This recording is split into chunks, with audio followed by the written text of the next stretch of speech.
Colombia reactivó la venta de energía a Ecuador, pero continúa la pugna política y los reproches en redes, pues los ministros de ambos países atribuyeron a sus gobiernos el éxito de esta gestión.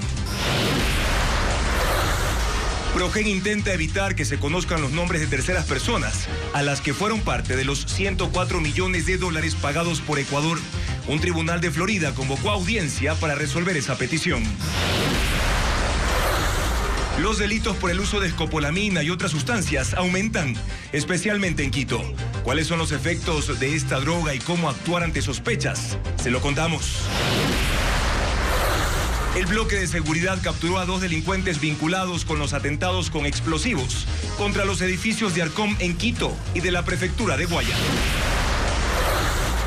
Los primeros legisladores que serán candidatos en las seccionales de noviembre renunciaron a sus curules.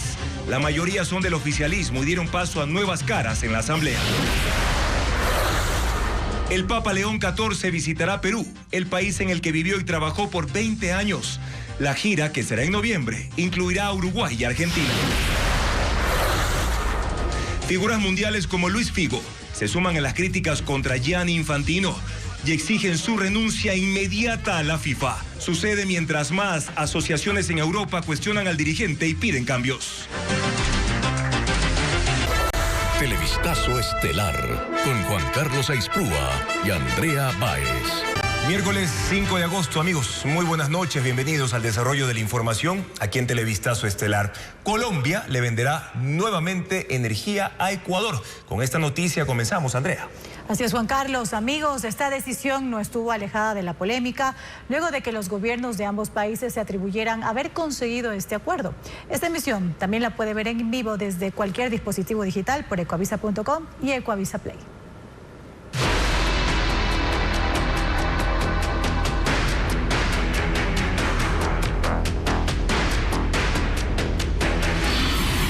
Colombia y Ecuador. Reconexión eléctrica.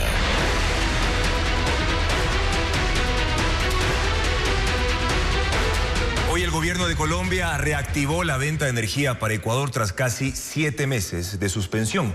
Sin embargo, esta decisión generó una pugna política en redes sociales entre los ministerios de energía de ambos países. ¿Qué fue lo que sucedió? Diego Cuenca tiene más detalles. Desde la medianoche, el gobierno colombiano retomó la venta de su energía para que Ecuador pueda soportar el estiaje que está por empezar a finales de septiembre. Así lo explica el jefe de asuntos regulatorios del Ministerio de Energía colombiano. Ecuador, que ya está experimentando los periodos de sequía severa que nosotros aún no estamos experimentando, es el momento de contribuir como colombianos a la matriz energética ecuatoriana para que cuando nosotros estemos atravesando quizás esa situación crítica sea algo complementario desde el lado de Ecuador, que pronto puedan también contribuir a ese intercambio. Colombia está vendiendo hasta 450 megavatios de energía termoeléctrica y esa vez Ecuador le pagará 33 centavos por cada kilovatio hora. Eso significa que el vecino país ayudará a cubrir el 8% de la demanda nacional. Esa medida desató una pugna política en redes sociales, porque el Ministerio de Energía ecuatoriano, en un comunicado, afirmó que el gobierno del presidente Noboa retomó el intercambio eléctrico. A ese discurso se sumó Juan Carlos Blum, titular de esa cartera de Estado, para decir que esa interconexión responde a una planificación técnica. Esto provocó la reacción del ministro de Energía colombiano, Edwin Palma, quien aseguró que fue voluntad política del gobierno de Gustavo Petro y recordó: ustedes decidieron romper relaciones unilateralmente por capricho e intervencionismo electoral. Y en otra publicación sostuvo que no hubo gestiones del gobierno del presidente Noboa. La interconexión entre ambos países se retoma luego de casi 7 meses de que Colombia suspendió la venta de energía como una respuesta a los aranceles que Ecuador impuso a los productos colombianos. Una guerra comercial que ya culminó en junio.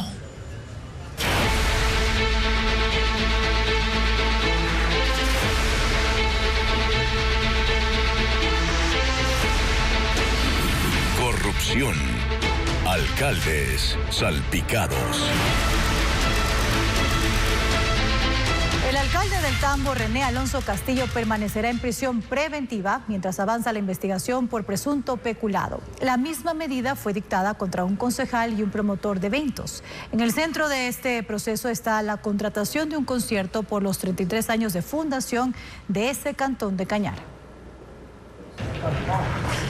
Tras 6 horas de audiencia de formulación de cargos, un juez anticorrupción dictó prisión preventiva para el alcalde del Tambo, René Castillo, el concejal y presidente del comité de festejos, Edison Espinosa, y el promotor de eventos, Gabriel Ortiz, procesados por el presunto delito de peculado. La contratación de los espectáculos artísticos para las fiestas de cantonización de 2024 se convirtió en el eje de la investigación. Según la Fiscalía, un informe de la Contraloría General del Estado reveló que el 3 de enero de 2024, el municipio inició un proceso de contratación mediante subasta inversa por $50,000, un mecanismo que permitía la participación de varios oferentes. Sin embargo, poco después de su publicación, el proceso fue cancelado y declarado desierto, con el argumento de que existían cambios en las necesidades relacionadas con los artistas que serían contratados.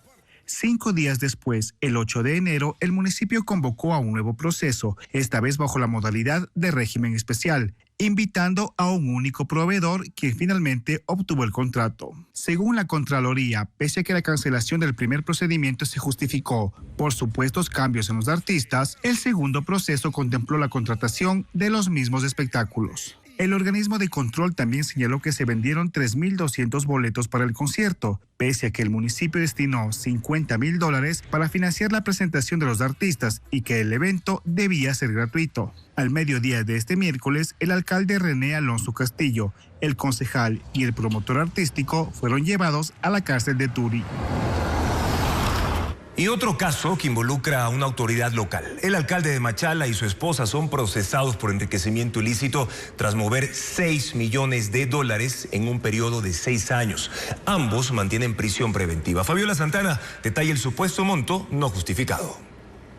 A casi un mes de la formulación de cargos por enriquecimiento ilícito contra el alcalde de Machala, Darío Macas, el proceso fue publicado en el sistema de búsquedas de la función judicial. Según el acta de audiencias, Macas y su esposa Carmen Chávez movieron $6 millones en el sistema financiero nacional entre 2019 y 2025. 300,000 corresponden a remuneraciones del alcalde en ese periodo y 26,000 como distribución de utilidades de una compañía. La diferencia, 5.6 millones, no está justificada según Fiscalía. Solo a nombre de Darío Macas, la UAFE registró movimientos en el sistema financiero por $2.7 millones, aunque el SRI reportó $2.2 millones, quedando una diferencia de $468,000.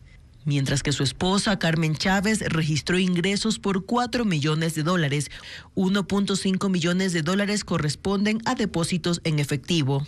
La Fiscalía además identificó un mecanismo de circulación interna de fondos, pues el alcalde emitió cheques a su favor desde una cuenta corriente personal por un total de $754,000. Por otro lado, en 2021 declaró 2 préstamos provenientes de 2 personas por $100,000 y $115,000. Esas deudas ya no constaban en su declaración patrimonial del 2023, sin que la UAFE pueda establecer la forma de pago. Son los principales elementos con los que la Fiscalía los procesó, aunque la investigación se originó por el delito de peculado tras una denuncia al 1-800 delitos. La entrevista concedida a Televistazo por el juez anticorrupción Byron Uzcategui abrió un nuevo frente de debate. Diversas voces del ámbito judicial cerraron filas en su respaldo, elogiando su trayectoria profesional y cuestionando su sanción. El silencio se rompió y las reacciones llegaron en cascada. Después de que el ex juez anticorrupción Byron Uzcategui hablara sobre su suspensión por el caso Goleada, el respaldo de colegas y juristas no se hizo esperar. Las redes sociales se llenaron de comentarios en apoyo, elogios a su trayectoria y cuestionamientos a la sanción disciplinaria, una medida que ha sido tachada como una forma de presión contra la independencia judicial. Quien conoce este escenario desde adentro es el ex juez Carlos Serrano, un magistrado que también formó parte de la unidad anticorrupción y renunció por presuntas presiones de las autoridades de la judicatura. violencia, amenazas y riesgos contra su vida, tras sentenciar al narco serbio Jezdimir Serdán. Hoy, lejos del país, aún por temas de seguridad, advierte que la suspensión de Uzcategui castiga a uno de los pocos jueces que, a su juicio, aún actúan con independencia, lo que deja un mensaje claro para los que quedan. Conozco el temor que ellos tienen por el hecho de que en lo posterior apliquen lo mismo que se aplica con la sala especializada con ellos. Salga con la frente en alto. La valía del juez Uzcategui va más allá de ser juez. Habla de una estructura que premia a quienes se alinean y termina apartando a quienes resuelven con independencia. Los jueces que sí deciden a favor de ciertas pretensiones de ciertos actores políticos o acusaciones están quedándose en la unidad judicial. Para el ex juez de la Corte Constitucional, Ramiro Ávila, este episodio es muestra del nivel de sometimiento que enfrenta el sistema de justicia. Y me parece que los pocos jueces que existen, que son independientes, que no están ni en la corrupción ni metidos en las cosas políticas, están siendo acosados. Me parece que hay una lesión grave al Estado de Derecho.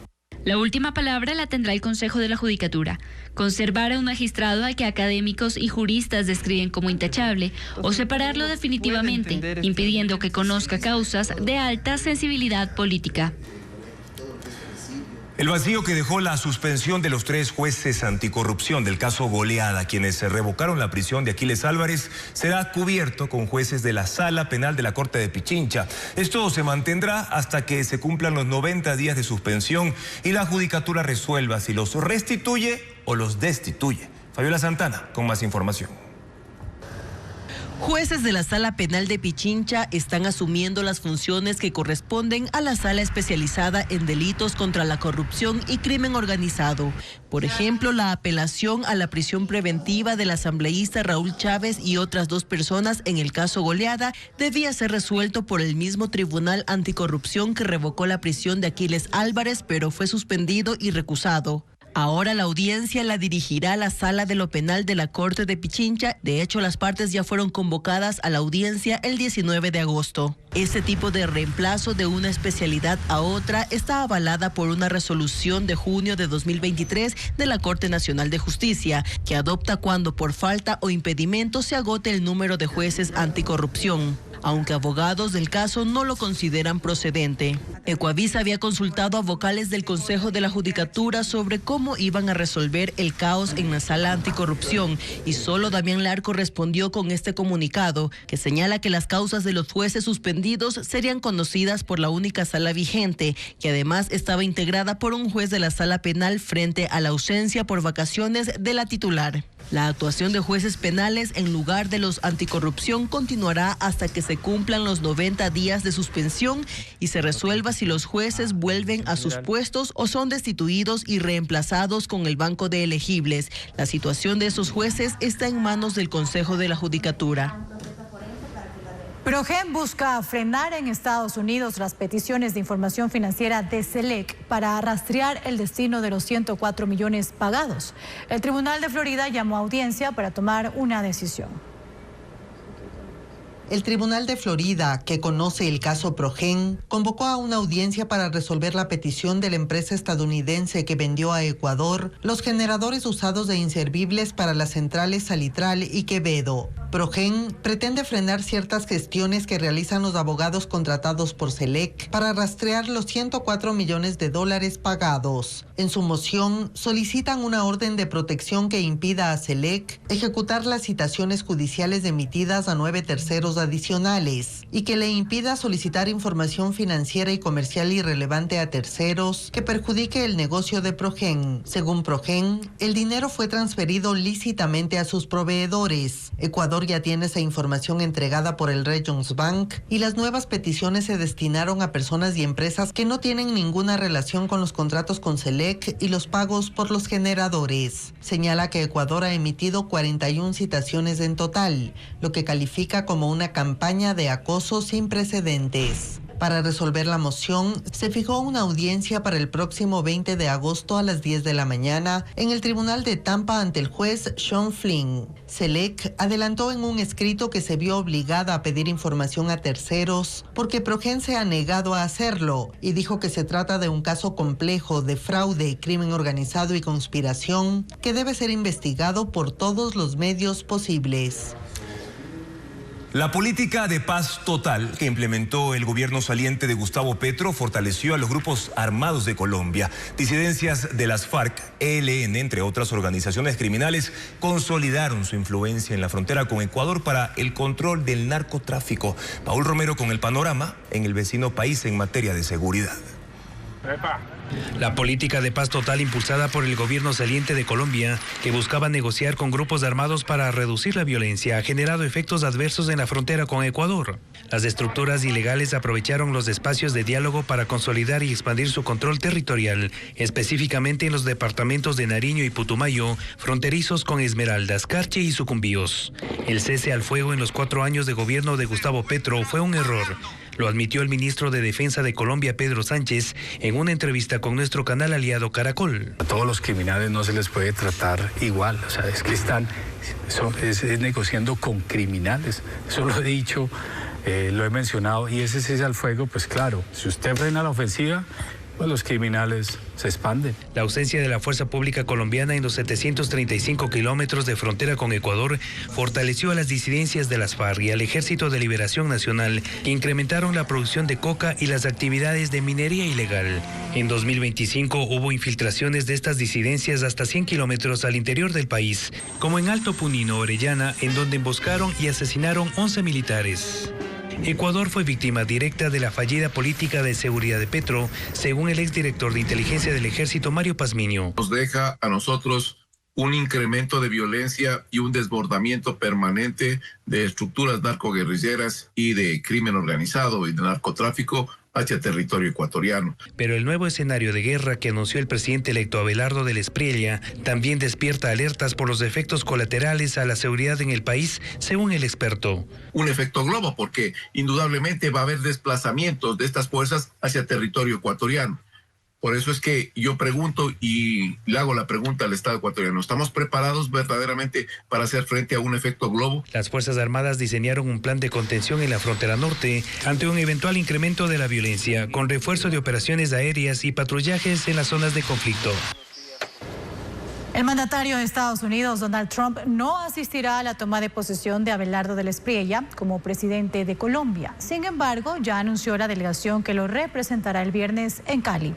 El fiscal general Todd Blanche lidera la comitiva entregada por el encargado de negocios de la embajada estadounidense en Bogotá, Hugo Guevara. El congresista republicano Mario Díaz Balart, uno de los legisladores más influyentes en asuntos relacionados con América Latina, así como representantes del Departamento de Seguridad Nacional y de la Oficina para el Control de Drogas DEA. Serán 9 delegados en total, todos figuras clave en materia de seguridad y lucha contra el narcotráfico. Realizarla en Popayán, gracias. Colombia iniciará un nuevo gobierno este viernes con Abelardo del Espriella. Él dice que implementará un giro radical en seguridad. El diálogo y la paz total que promovió Gustavo Petro serían reemplazados por un combate frontal contra las organizaciones criminales que se fortalecieron en los últimos 4 años. Ahora, el reto será contener la ola de ataques terroristas de los grupos armados.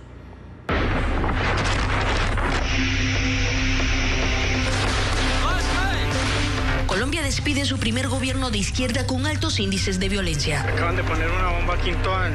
Los grupos armados se fortalecieron, los cultivos de coca aumentaron, al igual que los secuestros y extorsiones. Así lo señalan informes de organizaciones internacionales, el Sistema de Información de Drogas de Colombia, incluso el Ministerio de Defensa. Los datos contrastan con la promesa de Gustavo Petro cuando asumió la presidencia en 2022. Petro impulsó la paz total, una política que cambiaba los combates frontales por diálogos con los grupos armados para lograr su desmovilización. Hubo varios saltos al fuego, miles de combatientes entregaron sus armas, pero el resultado estuvo lejos de ser el esperado. Las negociaciones con guerrillas y grupos narcocriminales fracasaron y no solo violaron los acuerdos, sino que expandieron sus operaciones con presencia en 36% del país. Además, sumaron combatientes. Según un informe publicado en mayo por la Fundación Core, que registra el conflicto colombiano, en 2018 había 12.883 integrantes de los grupos armados. En 2022 ya habían aumentado a 15.120. Pero durante el mandato de Petro, el número se disparó, cerrando 2025 con 27.367. Los grupos que más crecieron son el Clan del Golfo, el Ejército de Liberación Nacional ELN y las diferentes facciones de las disidencias de las FARC. Los cultivos de coca también ganaron terreno, con 253.000 hectáreas sembradas, según el reporte del sistema CINSI de Naciones Unidas. Por estas cifras, Estados Unidos desertificó a Colombia en la lucha contra las drogas. Delitos como extorsión y secuestro aumentaron en los últimos 4 años y los ataques terroristas se convirtieron en algo de todos los días. Dios mío, bendito la magnitud de eso, vea. Señor, Dios mío. Mire, vea. El diálogo y la negociación de la administración Petro tampoco evitó la violencia política, donde el caso más sonado fue el asesinato del senador Miguel Uribe Turbay. Su tiempo se acabó. Pero con el cambio de gobierno, la política de seguridad de Colombia dará un cambio radical. El derechista Abelardo del Espriella propone erradicar los cultivos con fumigaciones masivas y reforzar la ofensiva militar y policial con más funcionarios y tecnología. Su estrategia de mano dura captó votos durante la campaña, pero ahora del Espriella tendrá que demostrar que la puede aplicar.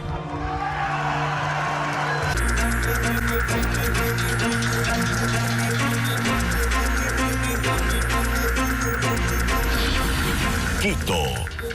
Crisis de seguridad.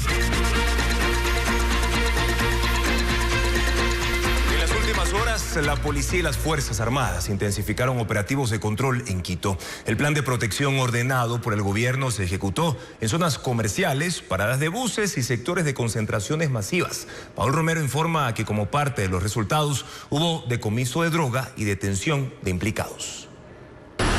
Los patrullajes militares y operativos policiales se intensificaron anoche en Quito, en sectores de alta concentración de personas y en las vías de acceso a la capital. En la Panamericana Norte, agentes de la Dirección de Investigación Antidrogas incautaron 100 kilos de marihuana en 204 paquetes tras la interceptación de un vehículo proveniente del Carchi. 8 personas fueron detenidas, entre ellas 3 menores de edad. La articulación de estos 3 subsistemas, preventivo, investigativo y inteligencia, ha realizado un fuerte golpe contra las estructuras del grupo armado organizado, los Lobos. En otra operación policial en Calderón Norte de la capital se decomisó 2 kilos de cocaína. 4 implicados fueron detenidos y trasladados a flagrancia para la formulación de cargos. Serán puestos a órdenes de la autoridad competente con todas las evidencias para que el sistema de justicia haga lo que corresponde. Para las operaciones de seguridad en Quito, las Fuerzas Armadas y la Policía movilizaron 4.000 uniformados adicionales a los destinados a esta jurisdicción. Esa fue la disposición presidencial para reducir el impacto de la violencia criminal en la ciudad con requisas, control de armas, municiones, explosivos, vigilancia aérea con drones y helicópteros. El objetivo es frenar los delitos de oportunidad, como robo, extorsión, secuestro, hurto, en zonas comerciales, bancarias, de entretenimiento, paradas de buses, mercados, centros educativos. La presencia militar y policial en las calles es una estrategia disuasiva que se complementa con la participación de cientos de agentes de inteligencia distribuidos en los sectores conflictivos. Seguimos informando, amigos. La visita del ministro Juan Carlos Abeiga a 2 centros de salud del sur de Quito buscó verificar la atención y el abastecimiento de medicamentos. Sin embargo, más allá del recorrido oficial, los pacientes aseguran que persisten problemas que afectan su acceso a los servicios, como por ejemplo las largas esperas para conseguir un turno y también otras dificultades. Carla Delgado nos muestra la realidad que enfrentan. La visita este miércoles del ministro de Salud Juan Carlos Abeiga a los centros de salud de Quito, en Chimbacaya y Guamaní, por ahora no borran los problemas que a diario denuncian los pacientes. En Chimbacaya, en el sur de Quito, mientras las autoridades recorrían las instalaciones y verificaban el abastecimiento de medicamentos y la operatividad de los servicios, afuera los usuarios contaban que conseguir un turno o lograr atención oportuna siguen siendo los principales problemas. Los usuarios prefieren no mostrar su rostro por miedo a represalias. Siempre a mí me han dado los medicamentos aquí y ahora resulta que no, que me mandaron a comprar. Dice que tampoco accedió a los exámenes de laboratorio en el centro de salud. En Guamaní, donde el ministro también inspeccionó el centro obstétrico, terapia física y otras áreas, los pacientes aseguraron que aún enfrentan inconvenientes para acceder a la atención. 10 meses que estoy así con sonda y no me han dicho ni cuándo van a llamarme ni nada. Aquí nada, aquí lo que me hacen es el favor de cambiarme, como yo me cambio cada 15, me cambio la sonda. Entonces yo vengo a emergencia, lo cual ellos prestan su servicio, ¿no? Pero desde luego no hay que traer todo, con decir que este gel, guantes, todo, no tienen es nada. La cartera de Estado insiste en que estos recorridos buscan mantener una supervisión directa de los establecimientos de salud, mientras los usuarios esperan que estas visitas se traduzcan en soluciones concretas a los problemas que denuncian desde hace meses y mantienen a las casas de salud con abastecimientos críticos, que bordean apenas el 32% según datos oficiales. Bien, y ahora les contamos que la Comisión Ciudadana de Selección del concurso para fiscal general debe analizar y resolver en 5 días la admisibilidad de las 51 impugnaciones ciudadanas presentadas en contra de los candidatos. Daniela Valencia informa que, mientras tanto, el concurso avanza con 26 postulantes luego de la renuncia del jurista Luis Rosero. El concurso para designar al próximo fiscal general entra en una fase decisiva. La Comisión Ciudadana de Selección ya recibió las 51 impugnaciones ciudadanas presentadas en contra de los candidatos. Ahora deberá analizar si cumplen los requisitos para ser admitidas o si son desechadas. Para el vocero de la Comisión Cívica de Seguimiento, Marcelo Espinel, es importante la transparencia con que actúe la comisión, pues al momento no han hecho públicos los cuestionamientos ciudadanos. Lamentablemente tampoco podemos opinar sobre si es que estas tal vez tendrían asidero o no tenían asidero. Y mucho cuidado, pretendan no transparentar todas las solicitudes de impugnación. Por eso presentó el 31 de julio una solicitud de acceso a la información pública sin éxito hasta el momento. La mayoría de las impugnaciones se concentraron en los candidatos que encabezan el concurso. La jueza nacional Daniela Camacho acumula 10. Entre ellas se cuestiona un supuesto conflicto de interés por actuar como jueza en el caso Ligados, una causa que tiene como acusador al Consejo de Participación y que procesa a Nicole Bonifaz, una de las actuales consejeras de participación. Contra la jueza de Pichincha, Inés Romero, se presentaron 9. Una por falta de probidad o idoneidad por haber sido descalificada del concurso para la designación del defensor público. También por una sentencia emitida el 20 de enero en el trámite de una acción de protección que la Corte Constitucional determinó que vulneró el derecho al debido proceso. En contra del actual fiscal Carlos Alarcón se presentaron 5 impugnaciones. En una de ellas, el impugnante asegura que no ha dado trámite a una denuncia de peculado contra los miembros del Consejo Nacional Electoral y lo acusa de obstrucción de la justicia. El concurso de fiscal general llega a la fase de impugnación ciudadana con 26 postulantes, luego de que se conoció la renuncia del jurista Luis Rosero. Gracias, señor secretario. El ministro de Relaciones Exteriores de Israel, Gideon Saar, cumplió este martes una intensa agenda oficial en Quito. Su primera actividad fue una reunión en el Palacio de Carondelet con el presidente Daniel Noboa. Posteriormente mantuvo encuentros en la Asamblea Nacional. Durante la jornada, Ecuador e Israel ratificaron su interés en fortalecer la cooperación en áreas como seguridad, tecnología, lucha contra el terrorismo, comercio, también becas estudiantiles, atracción de inversiones e innovación. No se registraba, de hecho, una visita oficial de un canciller de Israel a Ecuador desde hace 44 años.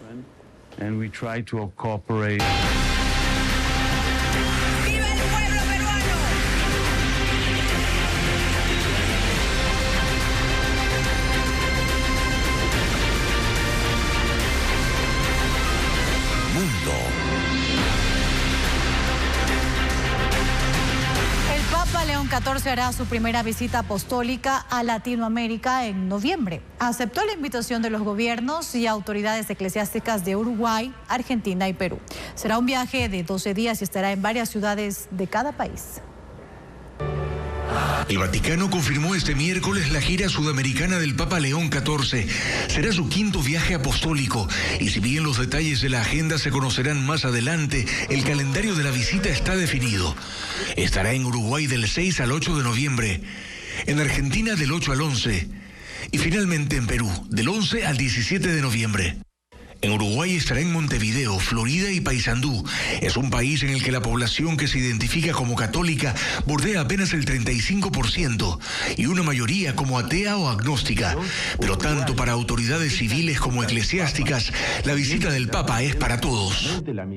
En Argentina tendrá actividades en Buenos Aires, pero también en Córdoba, ciudad con una profunda tradición católica y un legado histórico jesuita. Orden sacerdotal del Papa Francisco, que en 12 años de pontificado nunca volvió a su país. León XIV visitará también la Basílica de Nuestra Señora de Luján, patrona de Argentina, un templo considerado como santuario nacional.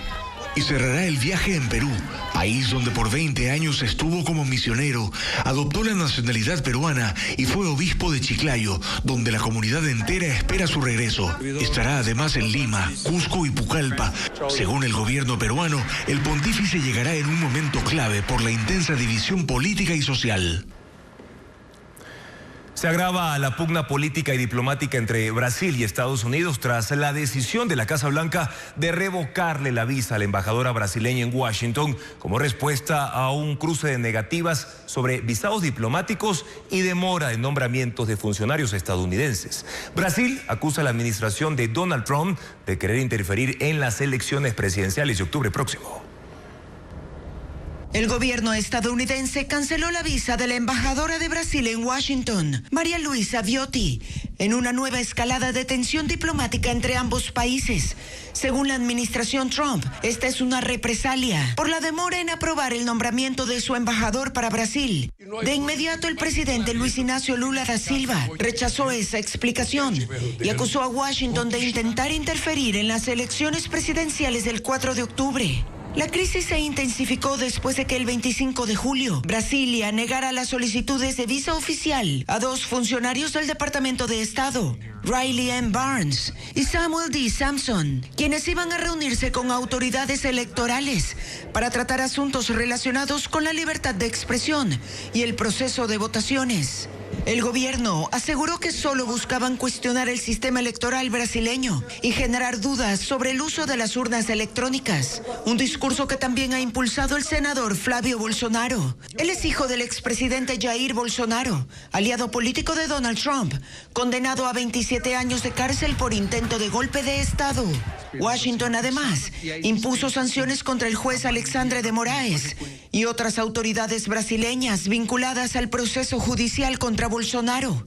Las relaciones con Estados Unidos ya se habían deteriorado luego de que Trump impusiera aranceles del 50% a todos los productos de Brasil. Ahora, con las elecciones a menos de 2 meses, el gobierno de Lula, quien busca un cuarto mandato a sus 80 años, cree que es posible la intervención estadounidense a favor del sector bolsonarista de derecha, ya sea mediante el respaldo político o a través de campañas de desinformación en redes sociales.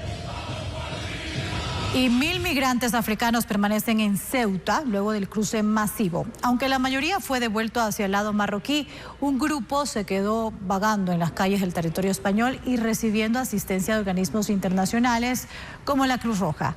Entre los migrantes varados hay 530 menores de edad que serán trasladados a un albergue para evaluar su situación. Según medios locales, el gobierno de España alista un campamento temporal para albergar a los indocumentados. El Parque Nacional Iguazú cerró el acceso a la Garganta del Diablo, el principal mirador de las cataratas en el lado argentino debido a una crecida extraordinaria del río. La medida fue adoptada para garantizar la seguridad de los visitantes y proteger también la infraestructura del circuito. La empresa de servicios turísticos del área desmontó parte de la pasarela metálica para evitar daños. El resto del Parque Nacional funciona con normalidad y los turistas pueden recorrer otros senderos que permanecen habilitados.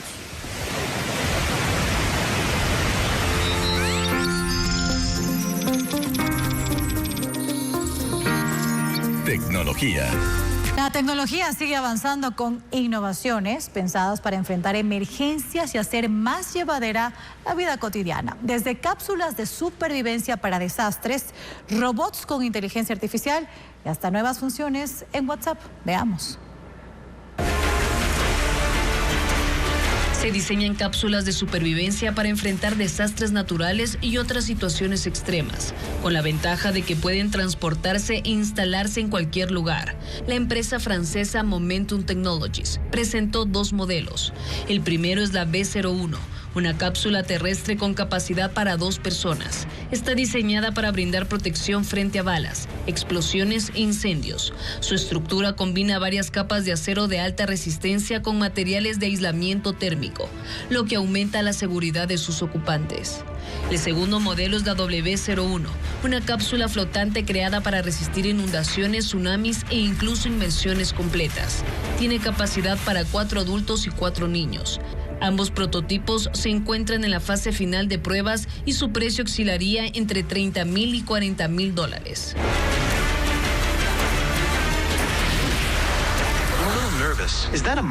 Google lanzó Gemini Robotics Ear 2, un avanzado modelo de razonamiento diseñado para funcionar como un cerebro para robots. Esta tecnología les permite planificar y coordinar tareas complejas de varios pasos, interactuar con personas mediante lenguaje natural, anticipar acciones en tiempo real y colaborar de forma simultánea con otros robots para realizar trabajos de manera más eficiente. WhatsApp lanzó 3 nuevas funciones para los grupos. La primera es la creación de grupos sin nombre, hasta de 6 participantes con nombres automáticos según los contactos. La segunda, aprobación de participantes nuevos para que los administradores decidan quién entra. Y la tercera, la comprobación de amigos en común para ver qué contactos comparten en un grupo de forma sencilla. Poco más de 80.000 hectáreas concesionadas le bastan a la minería para remecer las cifras económicas del país. En solo 3 meses, el sector disparó sus exportaciones en 65%, generando ventas por más de $1.300 millones. Pero, ¿qué hay detrás de este salto histórico y qué provincia concentra el mayor peso de esta actividad? Lenín Artieda con las respuestas. Casi 80.000 hectáreas están concesionadas a la minería en el Ecuador a lo largo de 7 provincias. De esa extensión, 55.000 hectáreas se concentran en una sola, Morona, Santiago. Aunque la mayoría de los proyectos no ha llegado aún a la fase de producción, las cifras del Banco Central confirman un arranque de año extraordinario. En el primer trimestre, las exportaciones mineras se dispararon un 65,3% en comparación con el mismo periodo del año anterior, alcanzando los $1.381 millones. ¿A qué se debe este salto? 3 factores marcan la diferencia: el aumento de la producción industrial, la cotización récord del oro en los mercados internacionales y la consolidación de la mina Mirador, que opera ya a su plena capacidad. En el desglose por rubros, los concentrados de cobre lideran los envíos con $622 millones, seguidos por los minerales de oro y concentrados con $407 millones, y el oro doré, que no es otra cosa que oro en bruto o sin refinar, con $348 millones. El sector también atrae capitales frescos. En estos 3 meses, la inversión en proyectos y yacimientos sumó $80 millones, encabezada por Fruta del Norte con 39,3 millones, Cangrejos con 14,3 millones y Curipamba con 10,7 millones. Un dinamismo que se traduce en plazas de trabajo. La actividad generó más de 47.000 empleos a nivel nacional, casi 12.000 de forma directa y más de 35.000 empleos indirectos que encadenan a la economía local. Así es como la minería continúa perfilándose como un pilar decisivo en la matriz económica del país en tiempos en los que el petróleo pesa cada vez menos. 7 legisladores han presentado su renuncia a la Asamblea Nacional, la mayoría del movimiento oficialista ADN. Se postularán a candidaturas seccionales en los comicios de noviembre. Patricio Díaz precisa que faltarían por dejar su curul al menos 12 asambleístas más y habrá cambios en las comisiones.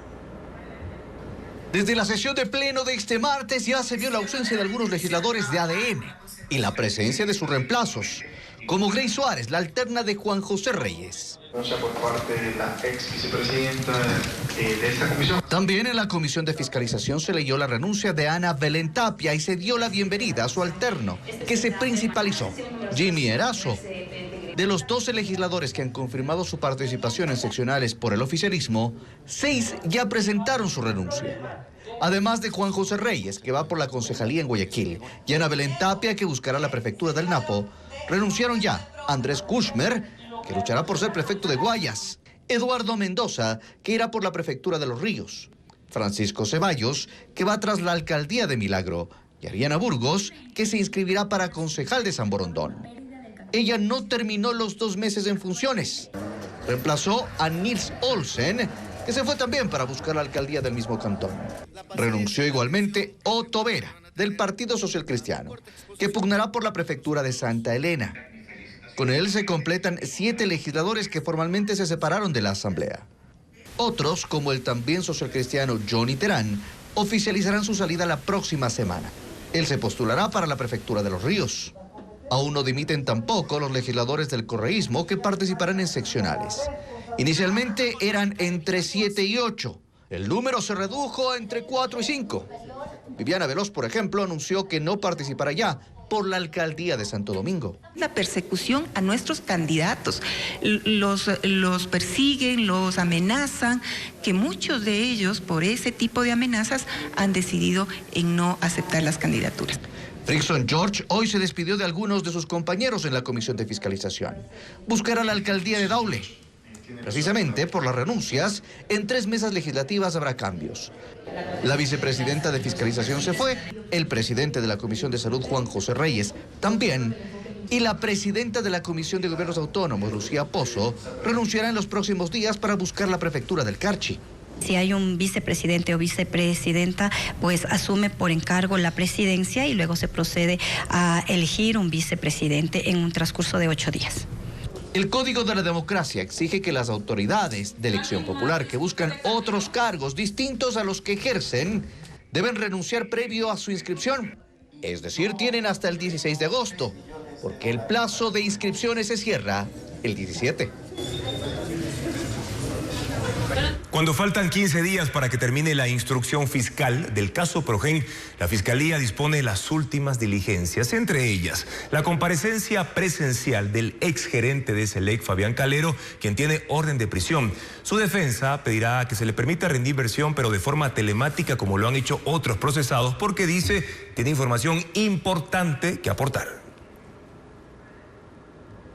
La instrucción fiscal del caso Progen en Ecuador termina en 15 días. Entre las últimas diligencias, la Fiscalía convoca al exgerente de Selec y ex viceministro de Electricidad, Fabián Calero, para que amplíe su versión el próximo 11 de agosto. Fue una petición de su defensa, pues Calero quiere entregar más información. Su abogado, Gonzalo Matobelle, dijo a Ecuavisa que le causa extrañeza que los llamen de forma presencial, cuando a otros procesados que también tienen orden de prisión y están fuera del país, se les ha permitido comparecer vía telemática. Además, la fecha y hora coinciden con la de otro versionante. Tiene previsto ingresar un escrito para pedir que se cambie la modalidad porque asegura su cliente aportará datos para el esclarecimiento de los hechos. El fiscal, además, dispuso que Nelson Castro, uno de los técnicos de Selec que viajó a Estados Unidos a revisar los generadores y grabó este video advirtiendo que los motores no sirven y que los equipos son viejos, entregue este viernes su computador portátil y que un agente investigador lo ingresa en cadena de custodia al Centro de Criminalística para extraer su contenido. En otra diligencia, se ordenó al jefe de la sección de capturadores de la Policía Judicial que traiga por la fuerza a Jaime Alberto Belles para que rinda versión el 17 de agosto, debido a que ha incumplido el llamado en varias ocasiones. Se trata del delegado del ministro Roberto Luque, cuando estaba al frente de la cartera de Energía, que participó en el directorio de la empresa eléctrica Quito. Aún no se conoce si la Fiscalía vinculará a más personas. Tiene plazo hasta el 20 de agosto. Hasta el momento son 21 los procesados, entre ellos el exministro de Energía Antonio González.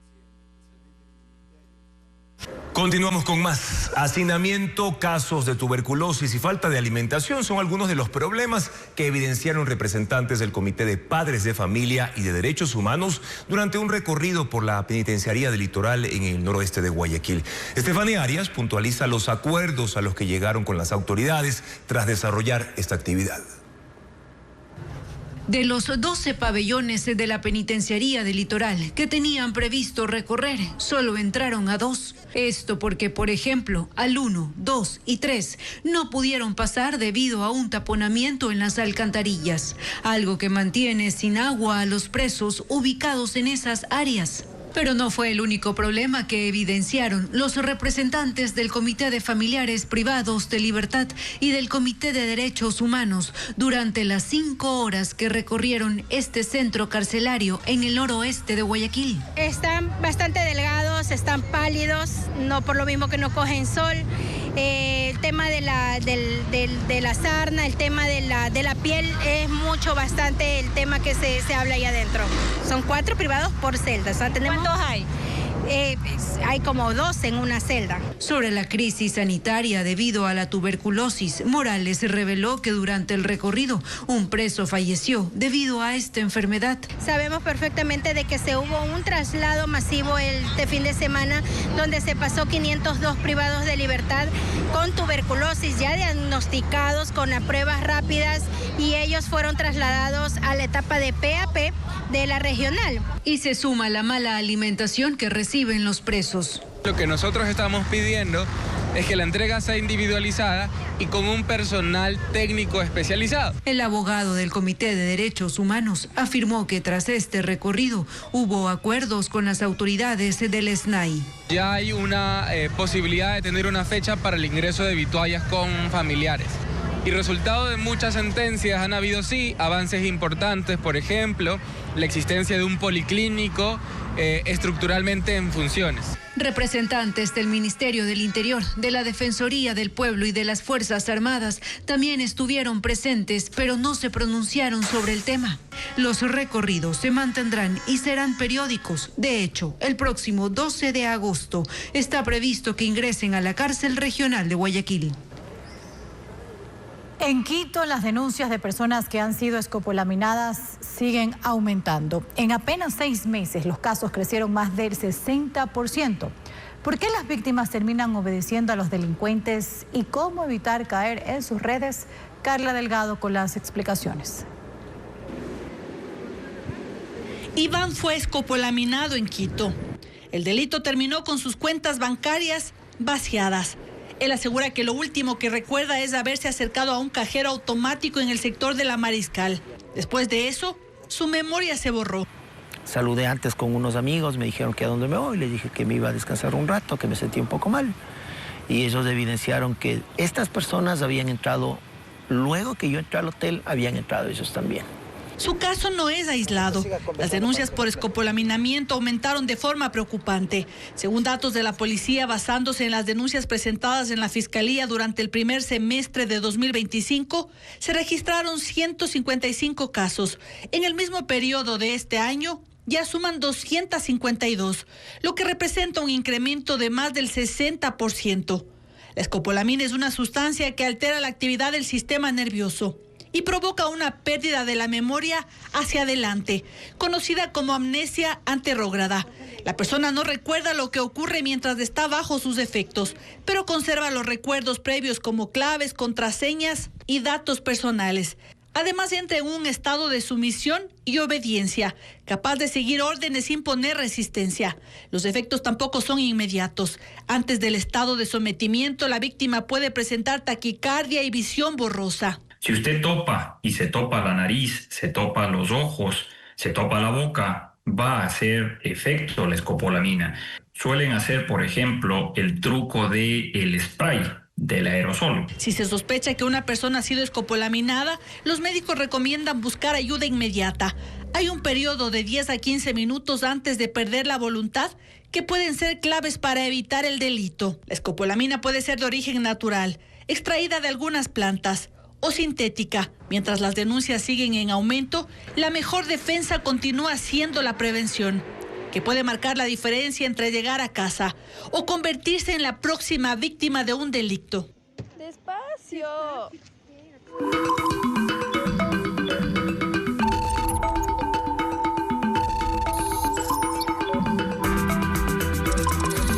El radar digital. Mucha atención atención, amigos, porque la palabra escopolamina es protagonista de la conversación digital en redes y plataformas de Ecuador. La gente está preocupada por los casos que se han hecho públicos en las últimas semanas, además de que esta modalidad utiliza otras sustancias para delinquir. Como acabamos de ver, las denuncias han aumentado este año en ciudades como Quito. De hecho, estamos hablando de múltiples sedantes y medicamentos que van más allá de la escopolamina, incluso son de venta controlada o médica. Por eso vamos a revisar algunos nombres. Benzodiazepinas, medicamentos psicotrópicos que deprimen el sistema nervioso central. Además, clonazepam, ansiolíticos y miren ustedes, amigos, hasta fentanilo, un potente opioide sintético creado en laboratorio. Y aquí mucha atención porque la modalidad predominante para el cometimiento de este delito es en entornos nocturnos y de entretenimiento, por ejemplo, bares o discotecas. El delincuente o la delincuente busca la manera de entablar conversación y genera una falsa sensación de confianza. Luego ofrece, compra o manipula las bebidas de las víctimas con algunas de las sustancias antes mencionadas. Sin embargo, también hay incidencia en otros lugares. Los criminales aprovechan la cercanía física en espacios de alta aglomeración. Puede ser un parque, un centro comercial, las paradas de buses o dentro del mismo bus. Así que a tener mucho cuidado porque en esos lugares se identifican como personas vulnerables. Por ejemplo, vendedores ambulantes, personas de la tercera edad, incluso niños que son utilizados por estas mafias, simulan vender algo o tener alguna necesidad. Pero ¿cuáles son los días de más incidencia?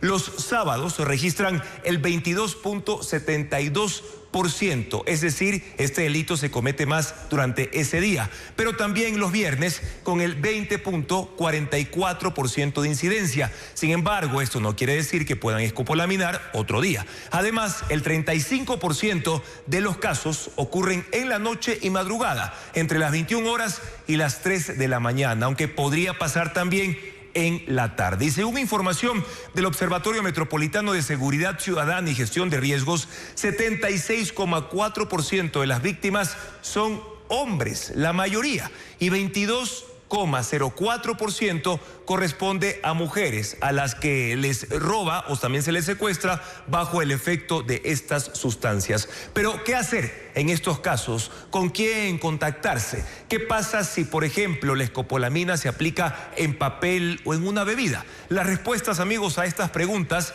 las encuentran en la noticia a fondo. Un amplio reportaje sobre este tema en nuestra página web ecuavisa.com. Abran la cámara de su teléfono celular, escaneen el código QR que ya lo tienen en sus pantallas y verán cómo los lleva directamente a la información que les estoy indicando sobre conocer más detalles de la situación con la escopolamina en Quito y a nivel nacional. Pero seguimos profundizando en este problema porque la policía acepta que tienen cifras en contra del combate de delitos en los que se usa la escopolamina, o también conocida popularmente como burundanga, porque se la puede aplicar en cualquier lugar y, como vimos, a cualquier hora. Además, tiene la aparente ventaja de pasar desapercibido. Por eso, Hernán Higuera en vivo nos va a informar sobre qué propone la policía para atrapar a los criminales que ejecutan esta modalidad, con casos incluso, Hernán, de sobredosis que pueden además provocar la muerte de las víctimas. ¿Cuáles son esas recomendaciones, Hernán, esas advertencias? Adelante.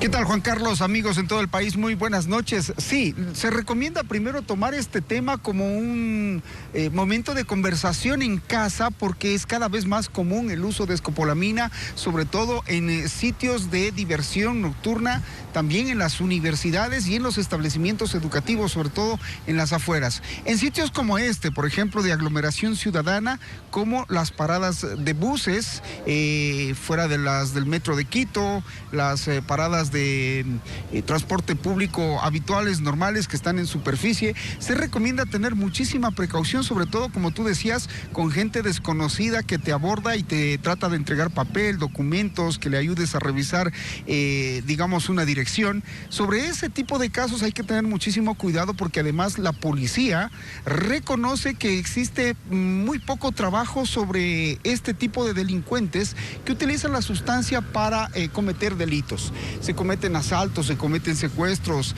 secuestro express, sobre todo se usa también en el transporte de taxis. Se han escuchado muchos casos denunciados en fiscalía, pero la policía reconoce que tienen cifras en contra en cuanto al combate de este delito.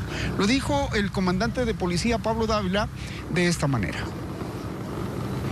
Es quizás uno de los delitos en donde más cifra negra tenemos y no se denuncian, pero creo que la vamos a convertir con confianza ciudadana y el contacto ciudadano que Policía Nacional tiene que hacer todos los días, y esto nos ayuda inmensamente. ¿Hay acciones de inteligencia para el tema de escopolamina y esto? Por supuesto, tenemos algunas líneas investigativas, estamos aprovechando justamente a las víctimas, sobre todo para que motivarles a que pongan la denuncia, y eso es lo más importante, tratar de visibilizar a pequeñas estructuras de delincuencia organizada y mucho más, ahora de delincuencia común, que se está arrogando muchas actuaciones a nombre de estas GDOs.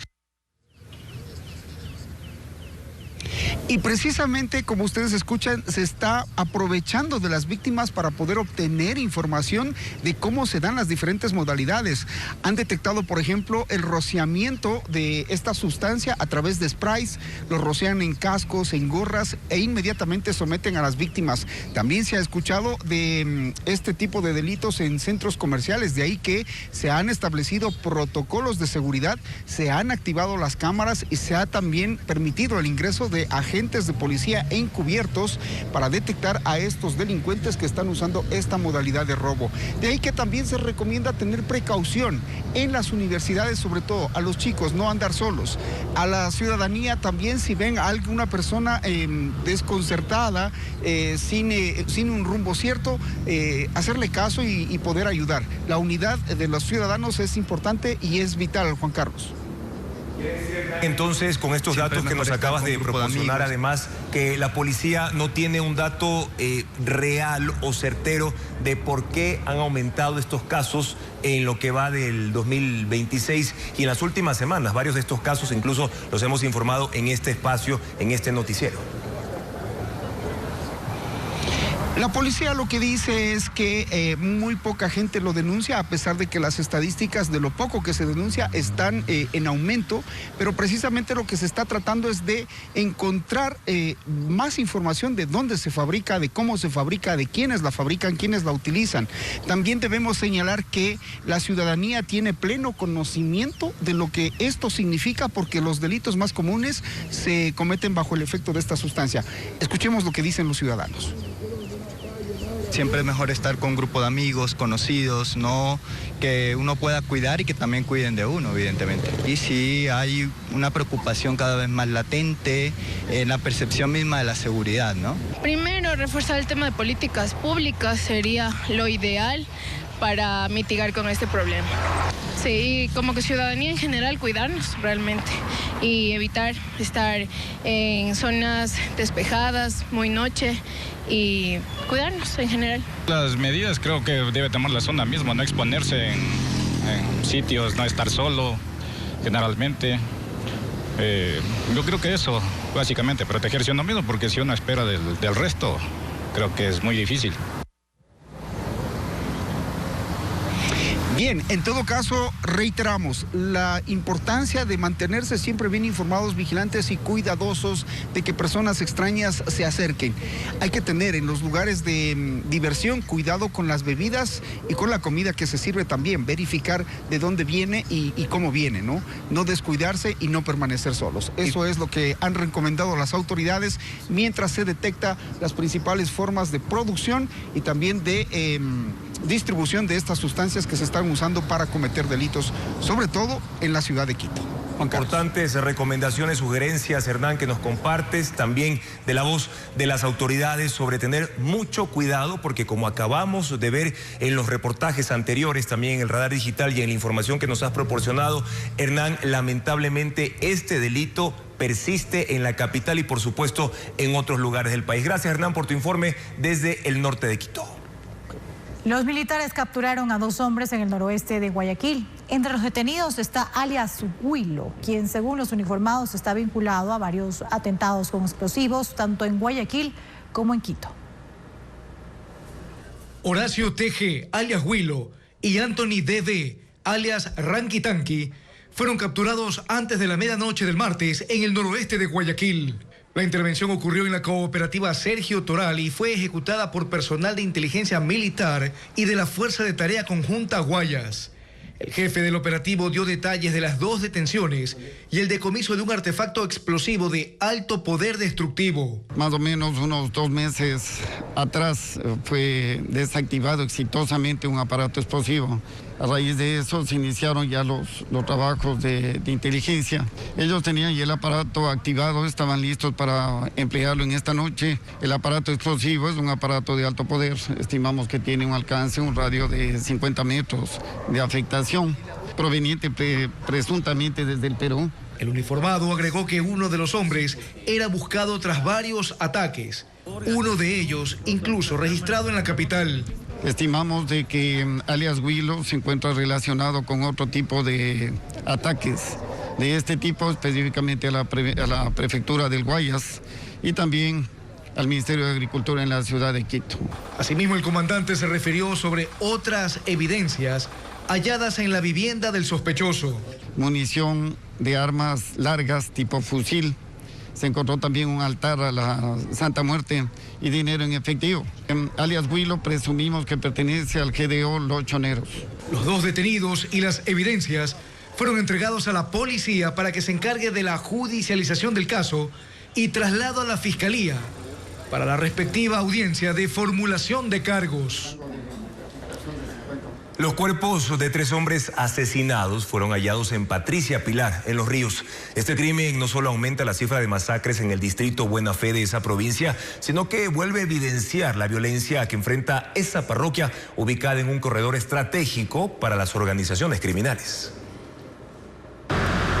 En el sector La Esperanza de la parroquia Patricia Pilar en el cantón Buena Fe, fueron encontrados los cuerpos de 3 hombres asesinados a tiros. Las víctimas tenían las manos atadas y los ojos vendados. Una escena que volvió a estremecer a los habitantes de esta zona de la provincia de Los Ríos. La gente del sector no los identifica como propios de ese lugar. Aparentemente hay cierta información suelta que serían oriundos de la otra provincia, de la provincia vecina de Santo Domingo. No es un caso aislado. Con este triple asesinato, el distrito Buena Fe acumula 6 masacres en lo que va del año.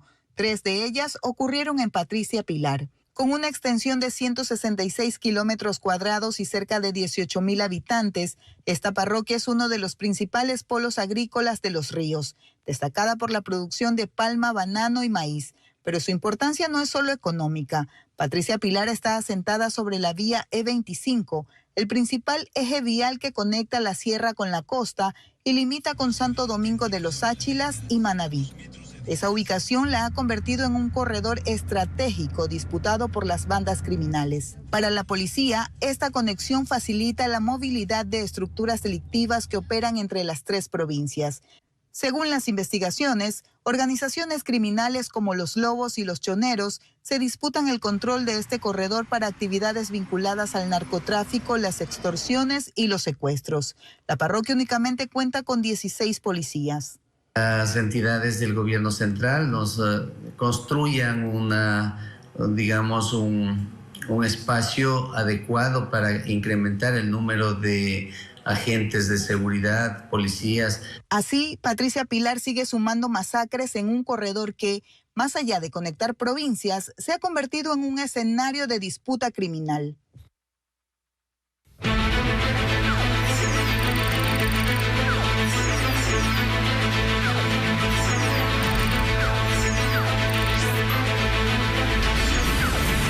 Fenómeno del Niño. A no repetir la historia. La posible llegada del fenómeno El Niño enciende nuevamente las alertas en Molleturo, una de las parroquias más grandes de Cuenca y un paso estratégico para miles de conductores a diario. Las acciones de prevención aún no se ejecutan, pese a que en temporales anteriores sus comunidades han sufrido deslaves e inundaciones que destruyeron casas, cultivos e infraestructura. Johnny Guambaña con el reporte. Lo que hoy es un balneario natural, podría volver a mostrar su lado más destructivo. En Aguascalientes, una comunidad en la parroquia Molleturo, en Cuenca, sus habitantes temen que con la posible llegada del fenómeno del Niño, el río Tixay se desborde. Ese temor tiene fundamento. En los últimos inviernos, el río ya les ha arrebatado casas, cultivos de cacao, maíz y naranja, además del puente que conectaba a la comunidad. El actual fue construido por los propios pobladores. El río ya ha demostrado de lo que es capaz, pero a esa amenaza se suma otra preocupación. Hasta ahora no existe un plan de prevención. Tenemos miedo que se nos pierda este pueblo. Tenemos miedo que se nos pierda, que como años atrás se nos fueron como unas 20 casas, se nos fueron escuela, parque, canchas deportivas y hoteles. La preocupación se extiende a otras 30 comunidades de Molleturo, donde al menos 2.400 familias dependen de la agricultura y la ganadería. La empresa municipal Etapa advierte que hay un 81% de probabilidad de que el fenómeno del Niño afecte con mayor fuerza a las zonas que están a menos de 1.500 metros sobre el nivel del mar. La zona occidental, por debajo de los 1.500 metros sobre el nivel del mar, hablamos de las parroquias Chauchi y Molleturo, en donde habrá presencia considerable de lluvias. Esto con sus efectos consecuentes, que son, pueden ser desbordamiento de quebradas, aluviones, incluso deslizamientos o movimientos en masa. Las autoridades parroquiales reconocen que aún no existe un trabajo coordinado entre el municipio, la prefectura de la SUAY y la Secretaría de Gestión de Riesgos. Eso sí está faltando porque no ha habido trabajo, incluso en estas quebradas como esta necesitamos ampliar de la limpieza, hacer un dragado, hacer enrocado a los costados y eso está faltando. Y no se puede hacer porque se requiere de maquinaria, de recursos. Desde la alcaldía de Cuenca se ha indicado que se alistan brigadas para actuar de manera inmediata si se presenta una emergencia. Sin embargo, las comunidades insisten en que las acciones de prevención deben llegar antes de las lluvias. Y debido a posibles inundaciones y deslaves, más de 3.800 planteles educativos en el país, especialmente en Manabí y Guayas, están en peligro ante la llegada de El Niño. ¿Cuál es el plan de contingencia de las autoridades para salvar el año escolar de miles de alumnos? Descúbralo mañana en la quinta entrega de este especial de Televistazo. 1.443 hectáreas de vegetación quedaron reducidas a cenizas en Cuambo, en el noroccidente de Ibarra. Tras 5 días de combate, los bomberos declararon liquidado el incendio forestal más grande registrado en ese cantón durante la última década. Cristian Tinajero explica los factores que influyeron en la magnitud de la emergencia. Las montañas de la comunidad de Cuambo, al noroccidente de Ibarra, hoy lucen así. Un manto negro se extiende por 1.443 hectáreas. Es el rastro que dejaron las llamas, que se mantuvieron activas durante 5 días.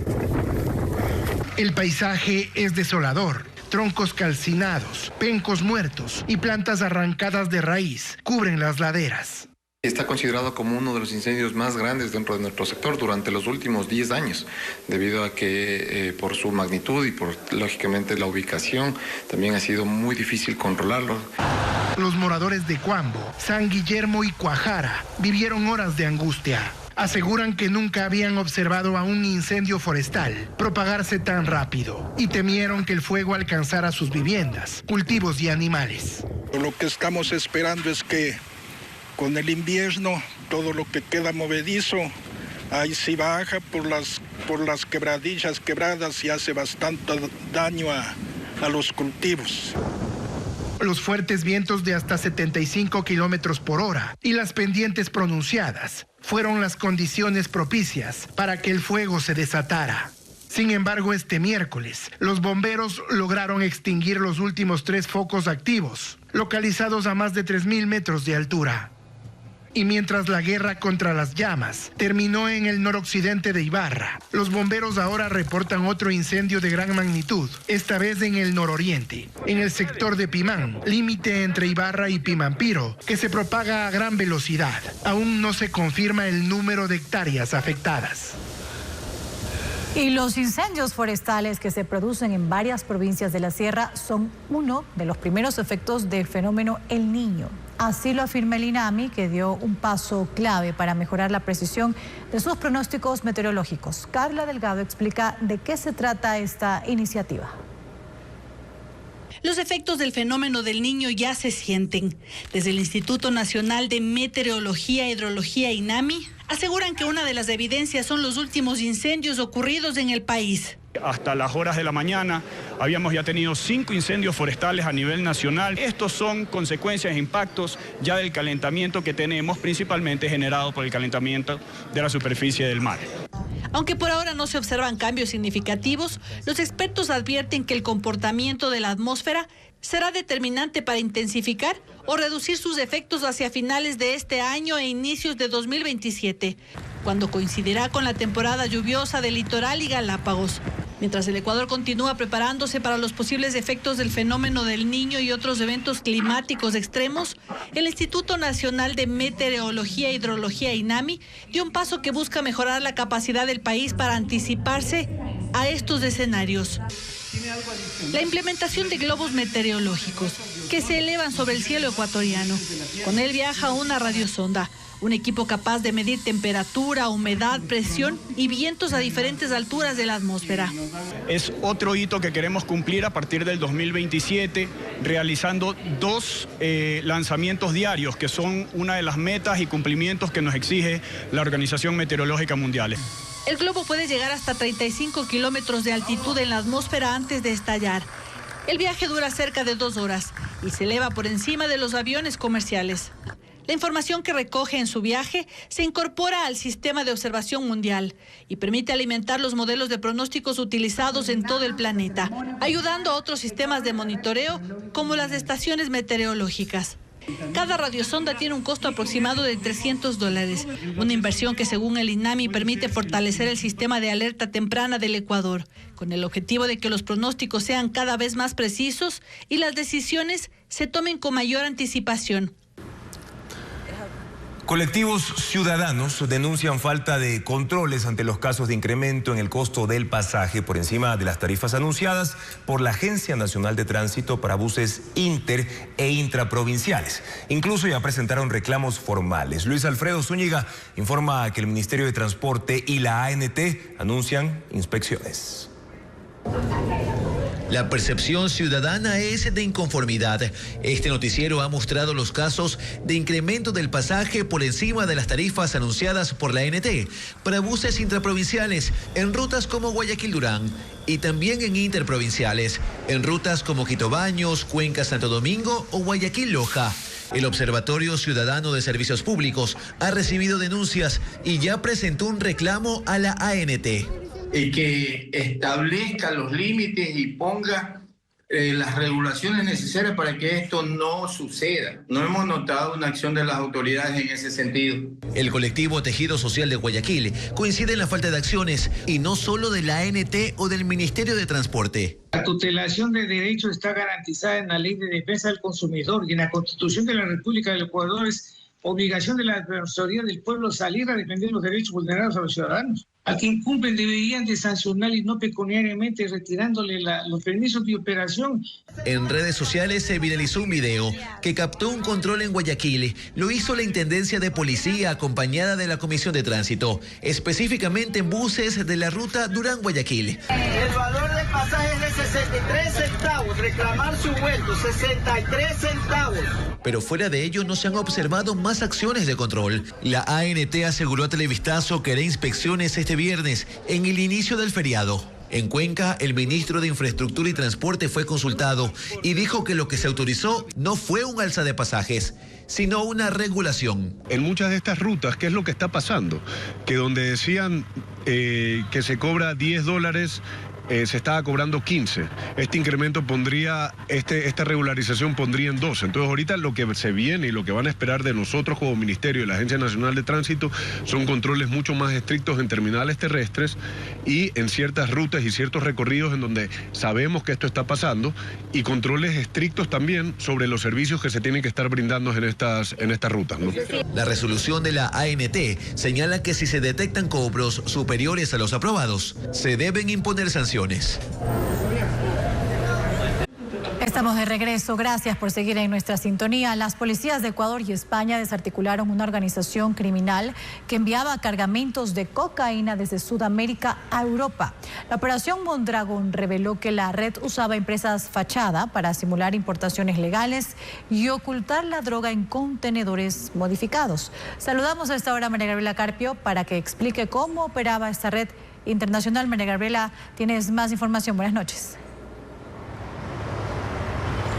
Así es, compañeros, esta operación denominada Mondragón es el resultado de una investigación internacional que ha durado aproximadamente 2 años. Empezó en el 2024 justamente con el fin de desarticular una red internacional de narcotráfico que enviaba droga desde Ecuador hacia Europa. Esta operación fue ejecutada por la Policía Ecuatoriana, la Guardia Civil de España y Europol. Ahora bien, lo que describieron los investigadores es que esta organización tenía una estructura dividida en 3 ramas. La primera rama operaba en España y era el brazo empresarial.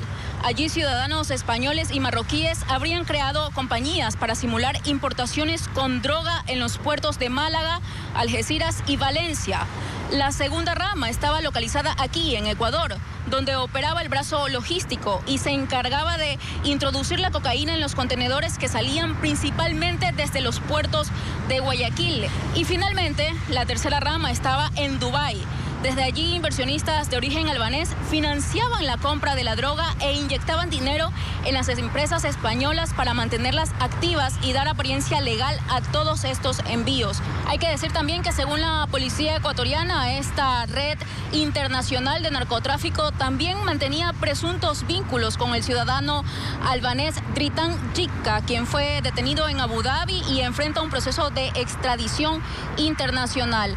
En marzo, justamente del año pasado, la primera fase de esta investigación dejó 36 personas detenidas en Ecuador, mientras que en España dejó 8 personas aprehendidas y también se decomisaron aproximadamente 1 millón de euros. Ahora, a lo largo de toda esta investigación, que como ya lo decíamos, ha durado cerca de 2 años, también las autoridades, los operativos realizados justamente entre Ecuador y España han permitido decomisar un aproximado de 21 toneladas de cocaína. Pero reiteramos que esa cifra es el acumulado de todos estos operativos que se han realizado en estos 2 años de investigación. Gracias, María Gabriela, por la información muy precisa, por cierto. Buenas noches. Los animales también sienten el dolor de una pérdida.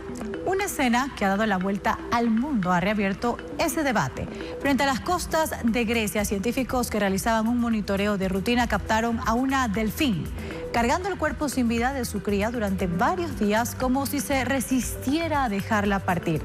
Las imágenes fueron registradas mientras los investigadores observaban el comportamiento natural de estos mamíferos marinos y estaría relacionada con el fuerte vínculo entre madre e hijo. La pregunta que más se repite es si los delfines son capaces de vivir el duelo como los seres humanos. Aunque no existe una respuesta definitiva, los expertos coinciden en que estos animales muestran complejos lazos sociales y conductas de apego que aún sorprenden a la comunidad científica. Mi cuerpo cambiará como cambia el de todas las mujeres y espero que lo siga haciendo porque eso significará que sigo viviendo. Esta ha sido la respuesta de Georgina Rodríguez a las críticas sobre su peso y, por supuesto, a la forma de su cuerpo. El tema la ha puesto nuevamente en el centro del tema digital después de una publicación de fotos en traje de baño, las mismas que recibieron un sinnúmero de comentarios.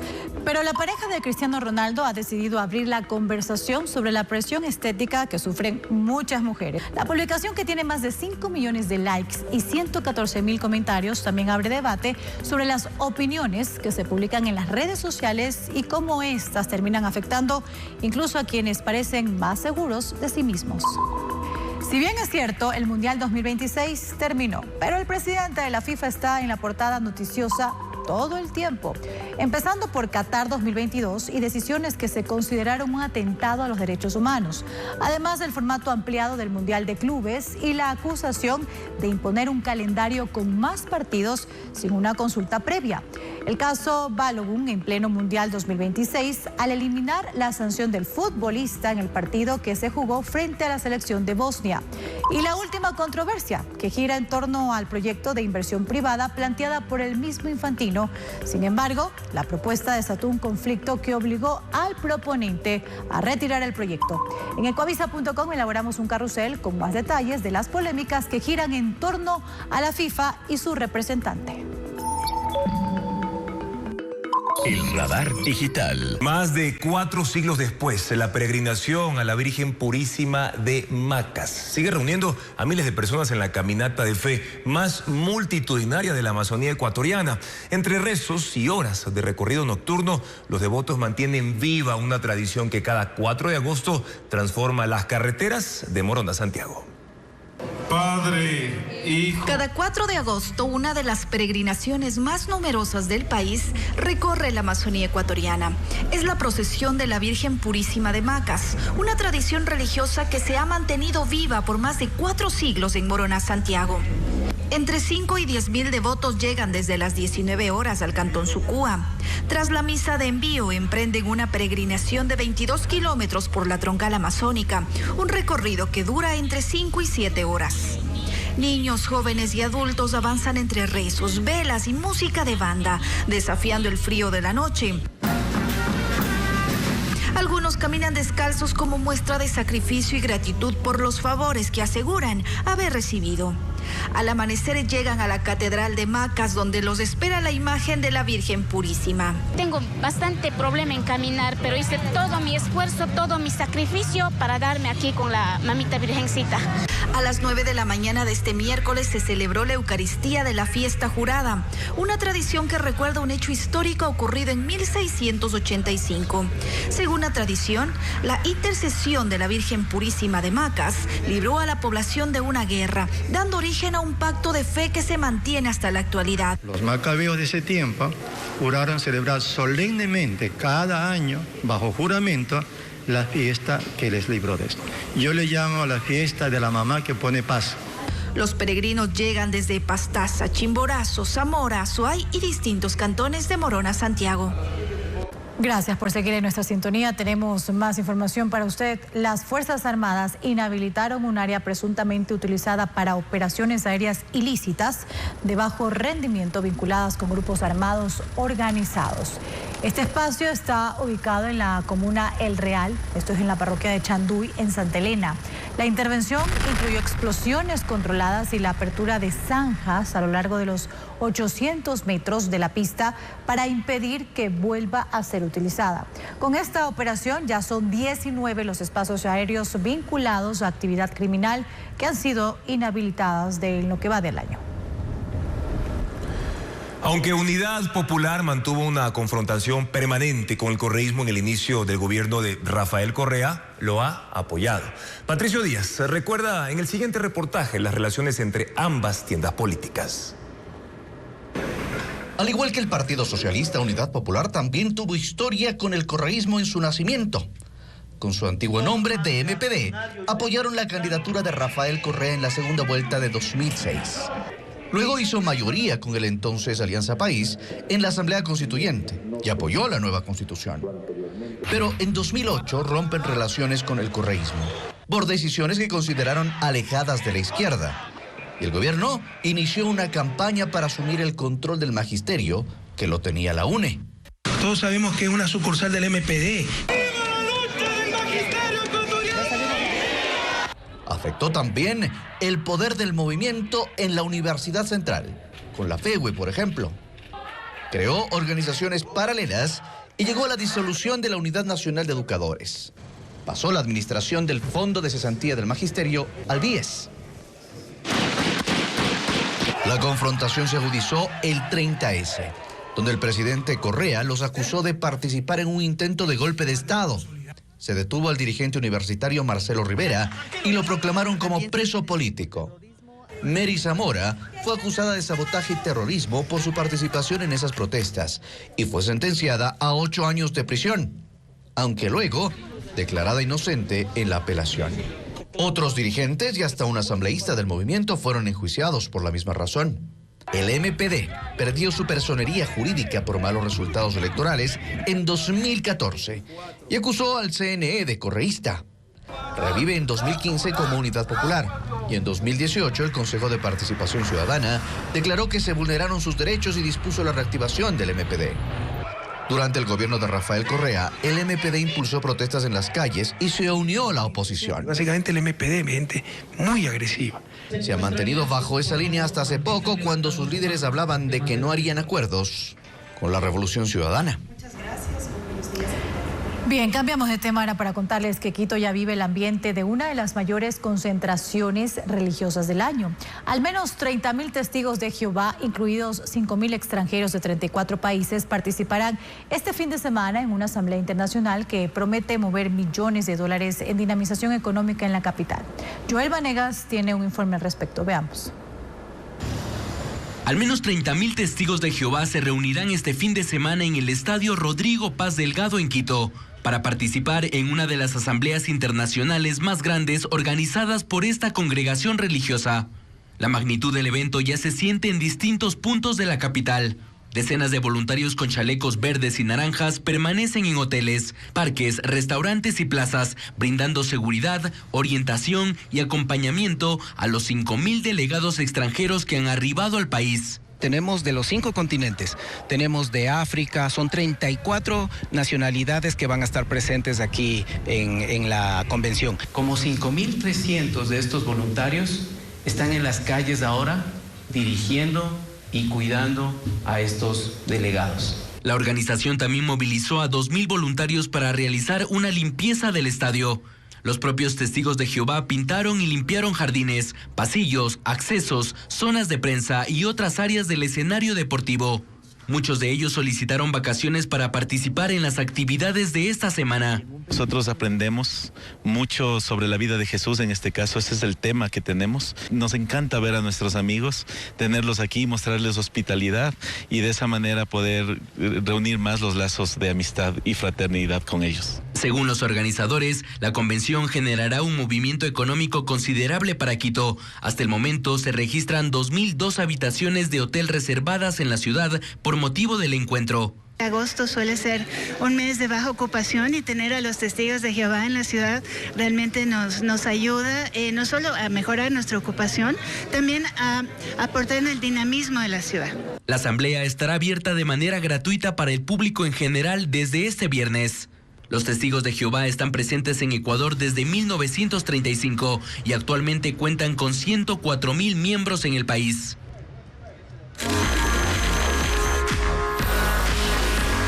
En la alfombra roja es auspiciado por Extreme. Alex Ubago celebra 25 años de trayectoria musical con una gira internacional que lo trae de regreso a Ecuador. Ana María Palacios nos cuenta que el cantautor español ofrecerá 2 conciertos en Quito y Guayaquil con un recorrido por sus mayores éxitos. Bueno, por conocerte, saber qué es lo que piensas. ¿Qué pides tú? Fue el álbum con el que el español Alex Ubago conquistó la balada pop en español a inicios de los 2000. Canciones como Sin Miedo a Nada lo convirtieron en una de las voces más representativas de esa generación. Después de 25 años de trayectoria, el cantante asegura que lo que más siente es agradecimiento a sus fanáticos que lo han acompañado desde sus inicios. Es una de las cosas más bonitas que te pueden pasar como compositor, ¿no? Que tus canciones pues formen parte de la banda sonora de la vida de la gente, ¿no? A sus 45 años, Alex Ubago reconoce que su forma de entender el amor ha cambiado y que esa evolución también se refleja en las canciones que interpreta y compone. No es lo mismo cuando te enamoras con 17 años por primera vez que cuando le escribo una canción ahora a mi mujer cuando llevamos ya tantos años juntos. Como Como parte de su gira por Latinoamérica, el artista llega a Ecuador para ofrecer 2 conciertos, el 5 de agosto en Guayaquil y el 6 de agosto en Quito. Un concierto muy Remember, un concierto en el que vamos a tocar íntegramente todas las canciones de aquel primer disco que tan importante fue en mi carrera y que tanto cambió mi vida. Además, en septiembre lanzará una reedición de ¿Qué pides tú?, su álbum debut, con una nueva producción que incluirá colaboraciones y temas inéditos para celebrar el disco que marcó el inicio de su carrera. Un recital de boleros y pasillos en la voz de la cantante Patricia González cerró las celebraciones julianas en Guayaquil. El escenario fue el Teatro Centro de Arte y Diana León conversó con la artista y nos cuenta más detalles.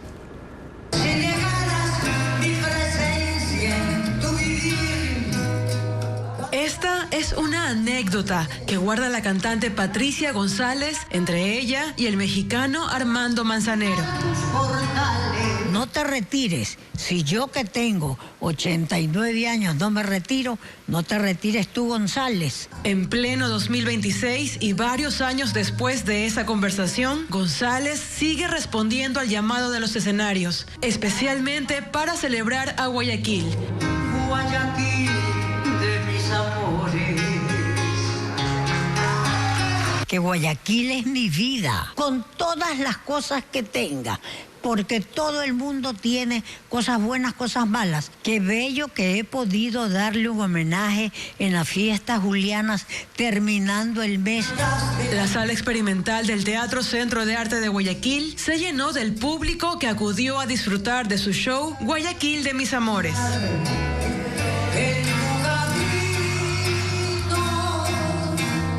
Entre ella y el público que la ha acompañado por décadas, ya existe un acuerdo. Ambos saben cuáles son las canciones innegociables. Temas que son del público y temas que son míos.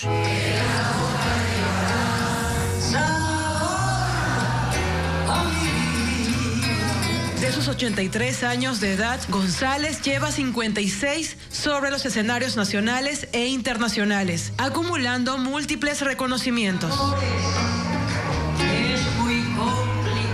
Un ícono de Guayaquil y del país, Patricia González. Bueno, así concluimos esta emisión informativa, amigos. Gracias por su sintonía. Mañana en Contacto Directo, un panel especial por el fenómeno de El Niño. El alcalde de Salinas, Denis Córdoba, y el burgomaestre de Milagro, Pedro Solines, responderán cómo se preparan los municipios. Las noticias, amigos, regresan mañana a las 5:50 en la primera emisión informativa, que también la pueden ver, por supuesto, a través de ecuavisa.com y Ecuavisa Play. Gracias por habernos acompañado en esta emisión de Televistazo Estelar. Buenas noches, que descansen.